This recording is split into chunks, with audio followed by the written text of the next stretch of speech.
How's it going, everybody? Today I want to cover a topic that I know a lot of you guys have questions about, and that is, what is the ideal defensive knife? I want to know I can take care of my family or myself if for some reason my firearm goes down or this is all I can carry. That is probably one of the most discussed topics here in our YouTube community.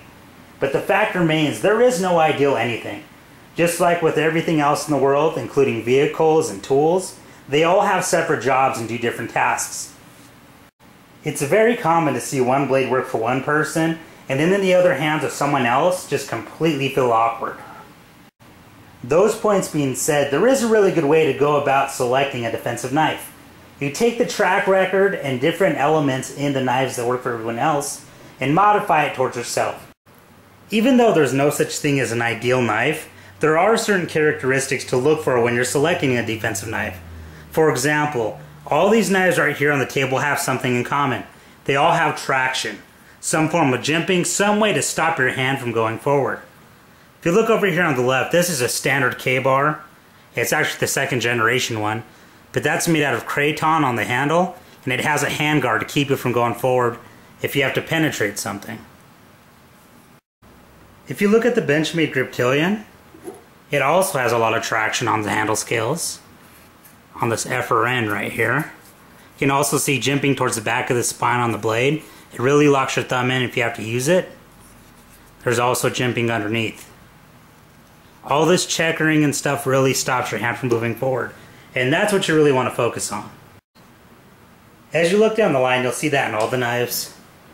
This Benchmade has some jimping right here on the back. It's not as pronounced as the rest, but it really locks your thumb in. So does this SOG Northwest Ranger 2.0. It has a finger choil here and a lot of jimping. Really purposeful jimping. And then also on this Custom, it has a different type of traction. It has the micarta scales here, but it has a big finger choil on the knife that prevents you from going forward. If you decide to go the route of a folding knife for defense, make sure it's very simple to actuate. You don't want to be using a butterfly knife or something else that complicated when you're trying to pull it out fast. Most people don't have the training to use it. These two folders I have right here in front of you are very fast deploying. It doesn't take much to whip these out. They're not very complicated. And that's something you need, a lot of speed. One thing I really want to stress to everybody is if you go the route of a fixed blade, make sure that you're absolutely positive that it's a full tang knife. Full tang means the metal goes all the way through the handle. You can see it never stops. You can also see it here on this K-bar. It pops out the back. You really want to make sure of that because of strength issues.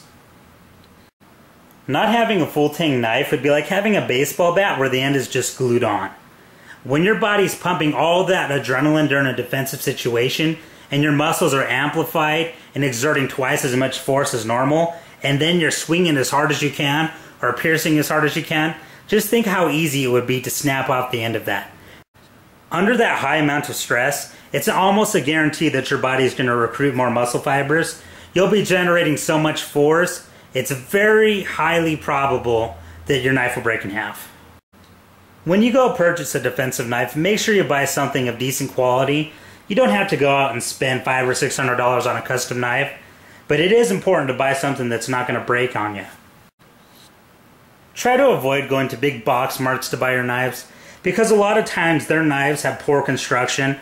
They'll have poor handle scales, poor locking mechanisms, poor pins and screws, and especially poor heat treats. They'll either make their heat treats too soft or too hard. When the knife still gets too hard, it becomes brittle. When it gets too soft, it'll bend on you. So you really want to buy something in the mid-range. You don't have to spend more than $30-40 anymore to get something awesome. I know sometimes it's tempting to go out there and buy a Karambit or maybe a Balisong or something awesome, but you got to remember, if you're not trained on it, don't try it because you're risking your life. There's about 1 million different blade shapes out there and about 1 million other types of grinds on knives. What I prefer is something with a nice belly, especially for someone inexperienced, that just makes it really good at slashing. You usually don't want to go with a double-sided knife like a dagger because a lot of us, when we're not used to it, you might swing back and it can be used against you. That's why I prefer something with a nice spine on it. You can go the route of a piercer like this knife. It's good at stabbing, but it has enough belly to be a slasher. And this one right here, you can see is a modified Tonto. It has excellent slashing ability because of the recurve. And then it also has a strong tip for piercing. When you finally find the perfect defensive knife for you, make sure you practice with it. Practice deploying it, practice pulling it from your sheath. Take it to some cardboard and practice slashing or stabbing with it, just so you know what the force of that knife feels like. Well, I have an extensive martial arts background.